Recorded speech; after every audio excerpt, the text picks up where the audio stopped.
지난해 2월 이재영, 이다영 쌍둥이 자매로부터 학창시절 온갖 폭력에 시달렸다고 주장한 피해자들의 폭로로 시작된 학교 폭력 사태.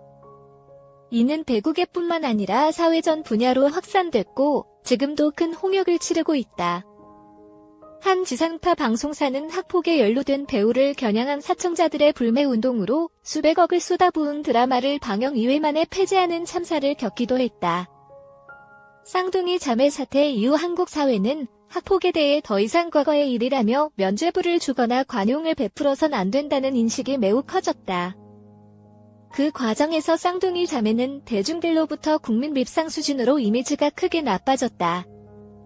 쌍둥이 자매 관련 기사가 높은 조회수를 기록하지만 그 안에 나타나는 대중들의 반응은 여전히 무서울 정도로 싸늘하다. 툭하면 1만 개가 넘는 화나요 버튼이 찍히고 수천 개의 비난 댓글이 쏟아진다. 기사에 대한 대중들의 반응만 보고 전체 여론을 단정하긴 어렵지만 쌍둥이 자매에게 매우 호의적으로 작성된 기사들에도 화나요 좋아요에 엄청난 격차가 생기는 건 이쯤 되면 쌍둥이 자매의 기사를 과연 배구 기사로 봐야 할지조차 의문스러울 정도다. 분명 예산 일은 아니다. 지난해 쌍둥이 자매 사태가 발생할 때만 해도 배구계 일각에선 시간이 지나면 비난 여론도 잠잠해질 것이고 슬그머니 국내 B리그 복귀 시도가 있을 것으로 전망하기도 했다. 그러나 사태가 발생한 지 벌써 1년 반이 넘었지만 상황은 전혀 변하지 않았다. 사과문 삭제, 피해자 고소, 언론 인터뷰. 그 이유가 뭘까? 대중 분노만 키워 쌍둥이 자매와 부모 입장에서는 그런 여론이 억울하다고 생각할 수도 있다. 그러나 돌이켜보면 자업자득 측면이 더 많다. 쌍둥이 자매는 학폭 사태 발생 초기에는 자신들의 SNS에 자필 사과문을 올렸다. 그리고 되레 피해자들을 고소했다. 그러나 2달 만에 스스로 삭제해버렸다. 두 자매는 사과문을 쓴 것도 구단과 피해자의 요구 때문이라고 화살을 돌렸다.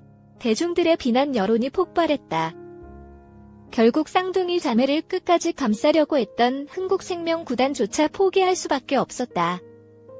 흥국생명은 지난해 6월 30일 두 선수의 선수 등록을 포기하고 자유신분 선수로 등록하면서 사실상 방출했다.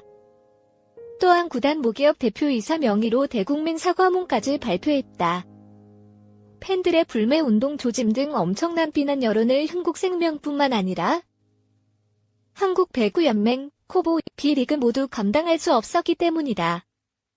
상황이 악화되자 쌍둥이 자매도 적극 해명에 나섰다. 흥국생명 구단이 선수 등록을 포기한 그 날 저녁 지상파 방송사 뉴스를 통해 자신들의 입장을 밝혔다. 여론을 유리한 쪽으로 돌릴 수 있는 기회였지만 결과는 정반대가 돼버렸다. 이다영은 저는 칼을 들고 욕을 했을 뿐이다. 그들의 황당한 발언 때문이었다. 피해자들을 찌르지는 않았다고 항변했다. 이재영도 당시에 이다영이 화가 나서 숙소에 있던 접이식 과도를 들고 말았다. 이 발언으로 대중들은 더 큰 충격을 받았다. 그러나 휘두르지는 않았다고 거들었다.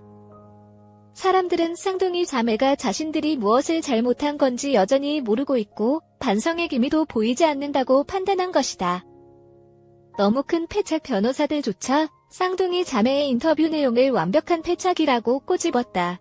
칼 들고 욕했지만 찌르지 않았다.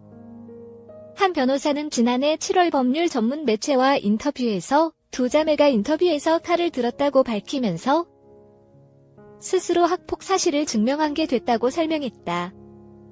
이어 이번 인터뷰가 대중들에게 남긴 건 두 자매가 억울하겠다가 아니라 칼을 들었다라는 사실뿐일 것이라며 차라리 아무것도 하지 않는 것이 나았다고 덧붙였다.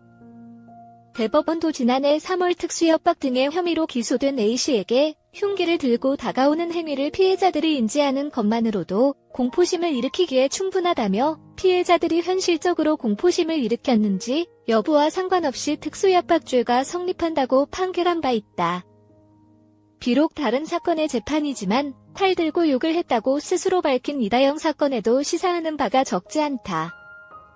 결국 비난 여론으로 국내 리그에서 사실상 퇴출된 쌍둥이 자매는 해외 리그로 갈 수밖에 없었다. B리그에서 받았던 연봉이 1월 10일에 불과했지만 달리 방도가 없었다.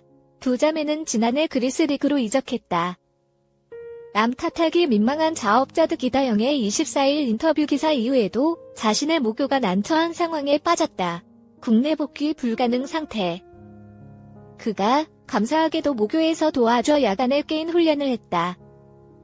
혹시나 나 때문에 도와주신 분들이나 학교가 욕먹을까 걱정이 된다고 밝혔기 때문이다. 그러자 쌍둥이 자매의 모교의 팬들의 항해 전화가 이어졌다. 일부 팬들은 해당 지역 교육청에도 민원을 제기했다.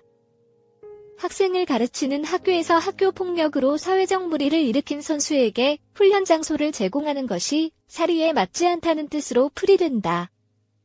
지금은 해당 인터뷰 기사의 모교 관련 대목은 통째로 삭제됐다.